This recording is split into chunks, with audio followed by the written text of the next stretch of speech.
कंकाल का रहस्य। चौरा गांव के खेतों में इन दिनों खुदाई का काम चल रहा था। असल में इसी गांव से होकर एक अच्छी सड़क गुजरनी थी, इसलिए यहाँ खुदाई शुरू की गई थी। अचानक एक दिन खुदाई करने वाली मशीन से कुछ टकराता है। बाद में जब खोजबीन की जाती है तो वहां से 2 कंकाल मिलते हैं। पुलिस गांव के लोगों से पूछताछ शुरू करती है। आप लोगों को क्या लगता है ये किसके कंकाल हो सकते हैं? अरे साहब, हमें क्या पता ये किसके कंकाल है, आप ही लोग पता लगाइए, हम लोग तो बहुत ज़्यादा डरे हुए हैं। हाँ, हमारी फॉरेंसिक टीम अभी आ रही है। ये बताओ कि इस गांव के रहने वाला कोई जोड़ा गायब तो नहीं ना? क्योंकि शुरुआती जांच में तो ये बात सामने आ रही है कि एक कंकाल किसी पुरुष का है तो एक किसी महिला का। साहब, हमें तो बहुत डर लग रहा है।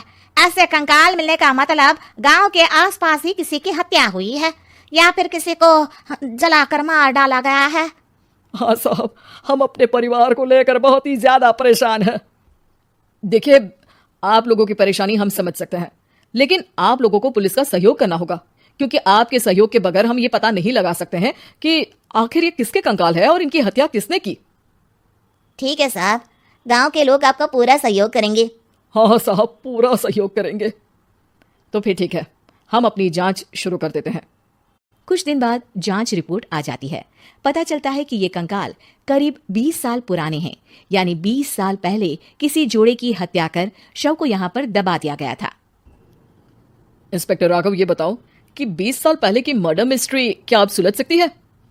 हाँ सर, क्यों नहीं, लेकिन अब सबूत और गवाह काफी मिट गए होंगे। मुश्किल तो होगी, लेकिन शायद किसी परिवार को इंसाफ मिल सके। इंस्पेक्टर राघव, आप बिल्कुल सही कह रहे हैं। किसी परिवार को तो इंसाफ मिलेगा ही और किसी को उसके किए की सजा भी मिलेगी। जी सर, मैंने तो जांच शुरू भी कर दी है। 20 साल पहले इस गांव के 2 जोड़े अचानक कहीं गायब हो गए थे। मैंने दोनों ही परिवारों के बाकी के सदस्यों से बातचीत शुरू की तो उन्होंने बताया कि उनके बच्चे शहर गए थे, लेकिन आज तक वापस नहीं लौटे हैं। लेकिन ये दोनों शव किस परिवार के सदस्यों के हैं, ये कैसे पता चल सकेगा? सर, मैंने डीएनए टेस्ट करवा लिया है, आज शाम तक इसकी रिपोर्ट भी आ जाएगी। अच्छा, ठीक है। उसी शाम को सर, डीएनए रिपोर्ट के मुताबिक ये दोनों ही लाशें चौरा गांव के रहने वाले प्रधान सुल्तान सिंह के बेटे और बहू की है। लेकिन इनकी हत्याएं किसने की है, ये कैसे पता लगेगा? इसी का तो पता लगाने की कोशिश में जुटा हूं सर। आज सुल्तान सिंह से मिलने भी जा रहा हूं। मेरा बेटा और बहू तो मेरे लिए सिर्फ यादों में ही रह गए थे, हमें उनकी लाशें तक नहीं मिल सकी थी। आज 20 साल बाद उनके कंकाल मिले हैं, मैं अब किसके लिए जीऊं? लेकिन सर, क्या आपकी किसी से कोई दुश्मनी थी? अपने बेटे बहू की हत्या के लिए आप किसे जिम्मेदार मान रहे हैं? अब मैं किसका नाम बोलूं? मेरी तो किसी से दुश्मनी नहीं थी, बस मेरे बेटे बहू को कोई वापस ला पाता।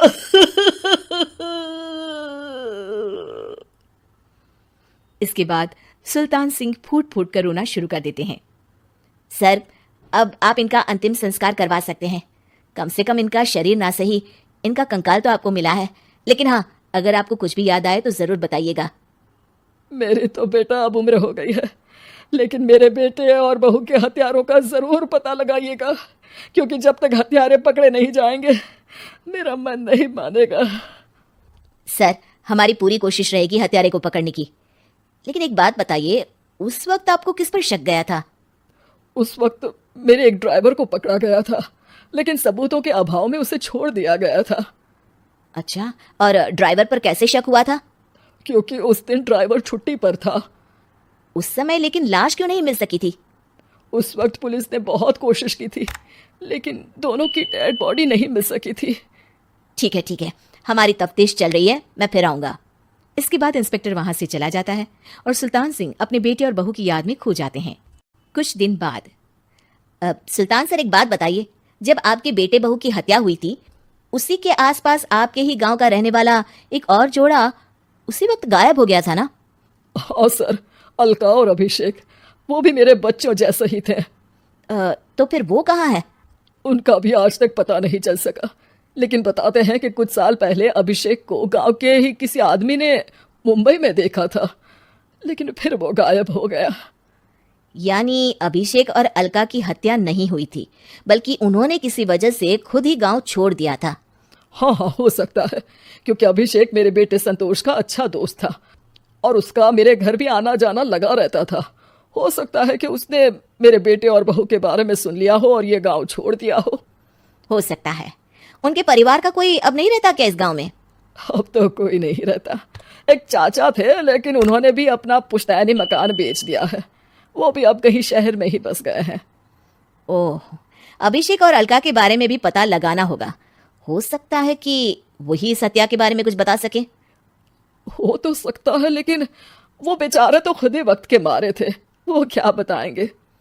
फिर भी सर, जब केस दोबारा खुला है तो जांच तो करनी ही पड़ेगी, और इस बार तो लाशें भी बरामद हुई है। कुछ दिन तक लगातार तफ्तीश चलती रही। एक दिन थाने से सुल्तान सिंह को फोन आता है। हाँ, कौन बोल रहा है? सर, मैं कांस्टेबल तूलाराम बोल रहा हूँ थाने से। आपको थाने आना पड़ेगा। थाने? लेकिन क्यों? सर, किसी की पहचान करवानी है। अच्छा ठीक है, मैं दोपहर तक पहुंचता हूँ। सुल्तान सिंह दोपहर में थाने पहुंचता है। कई पुलिस के अधिकारी वहां मौजूद रहते हैं। सर, आपके बेटे की हत्या का रहस्य आज शायद सुलझ जाए। अच्छा इंस्पेक्टर राघव, पर वो कैसे? सर, उस आदमी को देखिए, क्या वही अभिषेक है? सुल्तान सिंह की आंखों में हैरानी से आंसू आ जाते हैं। हाँ सर, यही अभिषेक है। ये आपको कहाँ से मिला? सिर्फ अभिषेक ही नहीं, बल्कि इसकी पत्नी अलका भी इसके साथ है। मैडम, जरा अभिषेक की पत्नी को लाइए। जैसे ही अलका को पेश किया जाता है, सुल्तान सिंह जमीन पर गिर जाते हैं। सुल्तान सर, क्या हुआ आपको? आप अलका को देखकर गिर क्यों गए? सुल्तान सिंह सर पकड़कर बैठ जाते हैं। ये अलका नहीं, बल्कि ये तो मेरी बहू रितु है। पूरा थाना एक दूसरे का मुंह देखने लगता है। क्या? इसके बाद हर किसी को दो कंकाल और हत्या का रहस्य समझ में आ गया। अभिषेक और रितु ने मिलकर संतोष और अलका की हत्या की थी और लाश को जमीन के नीचे दबा दिया था। आज 20 साल बाद इस हत्या का रहस्य खुल सका था कि अवैध प्रेम संबंध में दो मासूमों की जान गई थी।